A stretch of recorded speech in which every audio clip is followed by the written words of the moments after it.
Bien, entonces muchachos, con eso cerramos parte de los temas que nos correspondía ver ahorita ya en lo último. Haciendo un resumen, muchachos, el tema de lo que es la justicia, el derecho, las leyes, eh, forman parte de un solo cuerpo, es decir, de una sola columna vertebral, donde va todo ligado a ello. Porque partiendo de la política, que decíamos que la política nace para el bien común, ¿verdad? Hay que tener algo en claro, la política nace para el bien común, no para que todos tengan lo mismo. No, eso es algo muy distinto. Yo no puedo tener lo mismo que el otro si yo trabajo menos que el otro o yo me esfuerzo menos que el otro. Pero la política nace para tener el bien común. O sea, el bien común es que todos tengan las mismas posibilidades, el bien común es hablar de igualdad, que tanto vos como yo podamos tener la misma oportunidad de tener un progreso económico, social, lo que vos como vos querrás. De ahí que la política viene a estructurar a una sociedad, ¿verdad? La política estructura una sociedad, o sea, cuando hablamos de estructurar es que la va formando de poco a poco. Y de ahí viene la necesidad de establecer leyes que se plasman en el derecho. O sea, el derecho es el conjunto de leyes que sirven, decíamos, ¿verdad?, en las exposiciones y en las clases, que sirven para regir la conducta del hombre, para, en vista de que éste se porte bien o mal. Entonces, ¿a qué y por qué? Es la pregunta, ¿por qué hay leyes? Porque existe el bien y el mal dentro de una persona. Todos nosotros hacemos cosas malas y hacemos cosas buenas. No quiere decir, ¿verdad?, que porque no hay que generalizarlo. Cuando digo no generalizar, muchachos, es que porque uno de ustedes hizo algo malo, ya son malos. No. O sea, todos nosotros fallamos, si hicimos algo, no quiere decir que seamos malos. Todavía hay una esperanza de que la bondad pueda resurgir en medio de esa maldad que hicimos o de ese acto inadecuado que hicimos. O también la parte contraria, ¿verdad? Podemos estar inclinados a hacer algo malo y el bien se pone de por medio para yo poder vencer ese aspecto. Ahora, el bien y el mal, ¿de dónde nacen? Decíamos que esto nace propiamente de la naturaleza. O sea, de partir, eso sería más un tema de eso sería un tema que no entraría en la materia de lo que estamos viendo, porque eso tendría que ver con la creación, con Dios, con todo este rollo. Pero partiendo de que el bien y el mal existen con la misma creación, entonces el ser humano en su libertad es dotado de esta misma para ejercerlo. O sea, uno puede hacer el bien o el mal. Cada quien es libre de hacer lo que uno quiera. Sin embargo, como diría la tercera ley de Newton, ¿verdad? Cada acción lleva su reacción. Entonces, yo si voy a hacer algo, ese algo lleva una consecuencia. O sea, si voy a hacer algo malo, pues qué sé yo, ¿verdad? Robarle 100 pesos de la cartera de mi mamá, entonces esas consecuencias es que cuando mi mamá se dé cuenta, me va a pegar una fajeada para que no le vuelva a agarrar dinero. También sucede cuando uno hace cosas buenas. Cuando uno hace algo bueno, pues tiene una consecuencia. Es la gratitud de a quien le hiciste el favor o, o con quien hiciste la obra buena. Entonces, vamos a tener esto en cuenta, ¿verdad? El hombre, ustedes, yo, no hay ser humano en la tierra que no se enfrente con el bien y con el mal internamente hablando, ¿verdad? O sea, yo como persona tengo que tener claro de que día a día a mí se me presentan ocasiones para hacer el bien y ocasiones para hacer el mal. En mi libertad yo escojo qué es lo que debo hacer.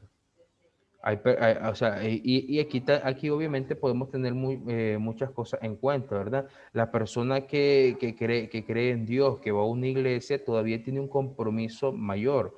Y al tener un compromiso mayor, cuando falla es que se le es más criticado, ¿verdad? Si ustedes se fijan, no sé si alguno de ustedes toca en alguna iglesia perdón, va a alguna iglesia o está en algún grupo de alguna iglesia católica, no católica, etcétera, y cuando ustedes cometen un error, lo primero que es sacar en cara, dicen, y así va a la iglesia, o así venís de misa, y es lo primero que te cae en cara. ¿Por qué?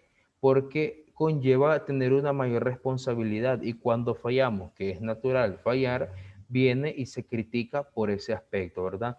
Es cierto, quizás, a ver, voy a poner un ejemplo, el profesor Carlos viene de misa, pero llegó a su casa y se encontró, no sé, sus sobrinos le fregaron o le botaron el celular, y el profesor Carlos le dijo tres barbaridades. ¿Y qué es lo que le dijeron a él?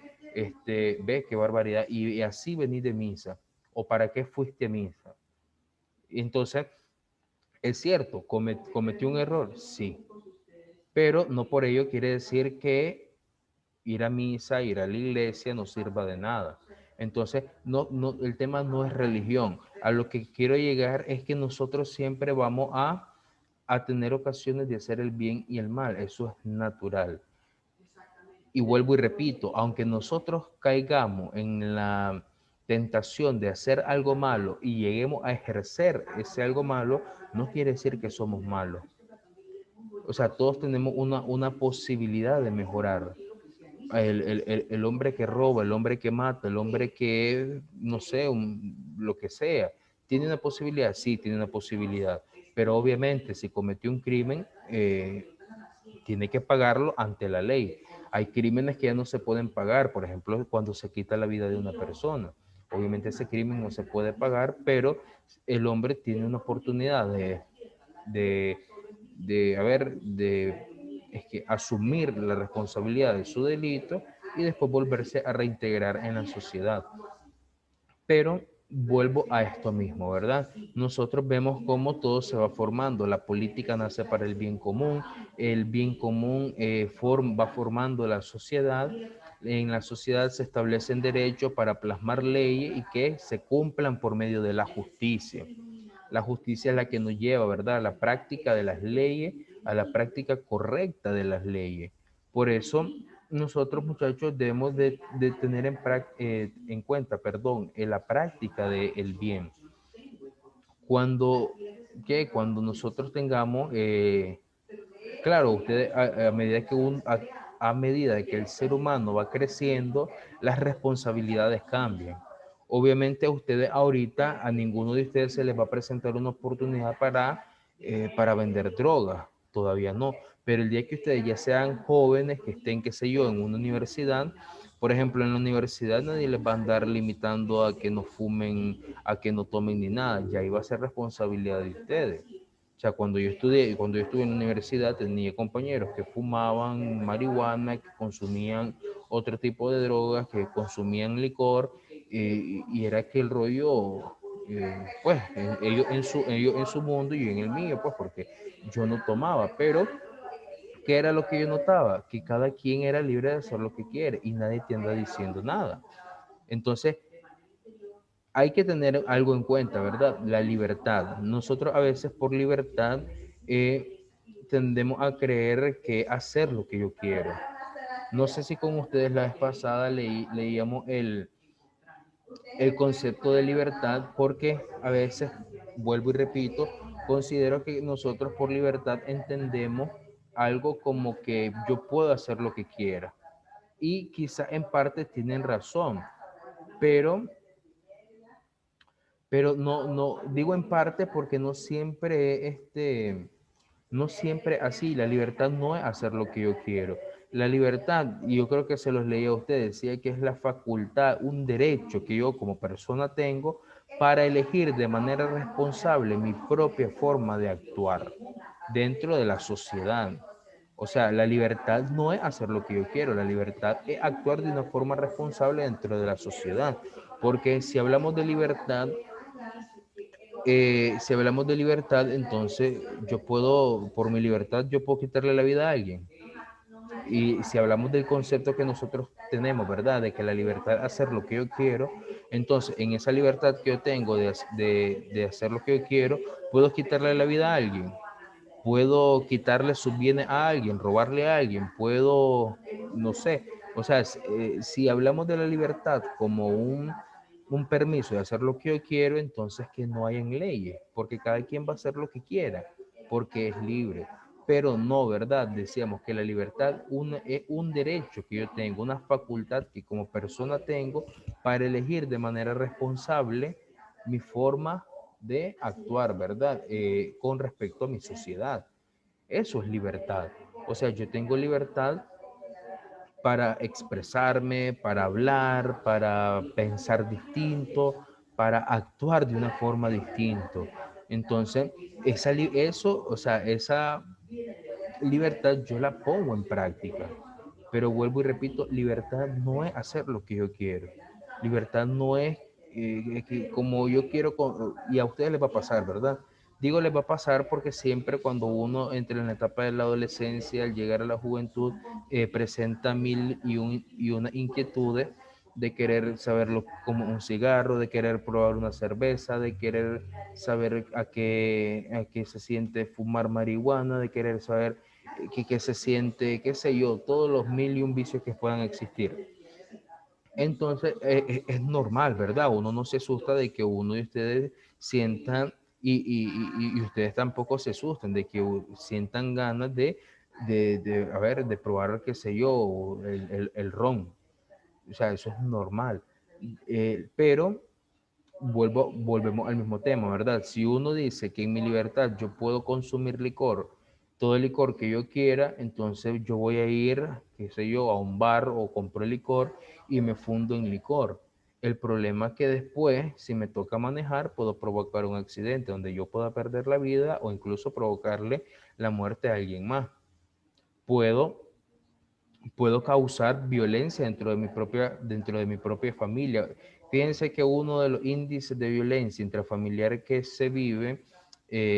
viven las mujeres, es la causa de el alcoholismo. O sea, hay una mujer dentro del dentro del esquema, dentro del esquema familiar, la mujer vive la violencia porque el marido o el esposo, lo que sea, llega alcoholizado. Entonces, miren, bueno, muchachos, hago un paréntesis, ¿verdad? Si el audio se me está entrecortando, si la imagen se me está pegando, es por el internet de acá en el colegio. Como ven, estoy aquí en la sala de computación. Entonces, yo estoy grabando la clase, la estoy dando y después la subo, porque tengo que dejar una evidencia, pero ya vamos, de todos modos, ya la vamos a terminar, no vamos a hacer la clase tan larga. Entonces, le decía que este índice de la violencia que reciben las mujeres que están dentro de una familia, es una de sus causas, es por el alcohol, porque el esposo llegó alcoholizado y llega peleando con ella. Un hombre alcoholizado, bueno, un hombre no, una persona alcoholizada, sea hombre o mujer, demasiado alcoholizada, pierde los estribos de su razón, no analiza, no medita, y su recurso a veces es la violencia. Entonces, a lo que voy es esto, o sea, esta violencia que se va viviendo, es libertad del hombre. O sea, ustedes dirán, sí, profesor, cada quien es libre de hacer lo que quiera. Exactamente, uno puede decir si es libre, pero no, porque todos tenemos que ser responsables de nuestros actos. O sea, si yo llego bien fundido en licor a mi casa y le pego a mi mujer tendría que y no sería ni el derecho, sería obligación de irme a denunciar, porque yo no puedo, perdón, yo no puedo atentar contra la dignidad de alguien. Yo no puedo pegarle a alguien a no ser de que sea por defensa propia, ¿verdad? Pero obviamente estamos poniendo un caso que nada que ver. Entonces, esa libertad, muchachos, no podemos confundirla con libertinaje. Libertinaje es lo que la exageración de la libertad, es la forma irresponsable de tomar la libertad, por lo mismo, ¿verdad? Porque hubo un momento, si no me equivoco, en el estado de Orlando, condado, no, un condado de Estados Unidos, no me acuerdo, donde la verdad es que me asustó, pero es verdad. Voy a buscar la información, ¿verdad? Para ver si un día se la comparto. Donde estaban unos hombres protestando frente a un senado para que se permitiera, o sea, para que se legalizaran ciertos crímenes, tales como robar. O sea, no recuerdo qué otros tipos de crímenes ellos establecían, pero sí uno de ellos era robar. Entonces yo decía, o sea, hay gente pues, que se pasan, ¿verdad? Porque protestando para que te den permiso de robar, como que no tiene sentido, ningún sentido. Entonces, ¿qué es lo que yo les digo? ¿Eso es libertad? No es libertad. O sea, esas expresiones son de una manera irresponsable de tomar la libertad. Entonces, todos estos temas que nosotros estamos viendo, muchachos, me llevan a mí como ciudadano a ser un ciudadano cívico. Yo les decía, ¿verdad? Que un ciudadano cívico es aquel que pone en práctica los valores. Un ciudadano cívico es aquel que pone en práctica los principios que va adquiriendo conforme a la vida y que en el transcurrir de la vida los va no solo poniendo en práctica, sino que sirve de ejemplos para otros.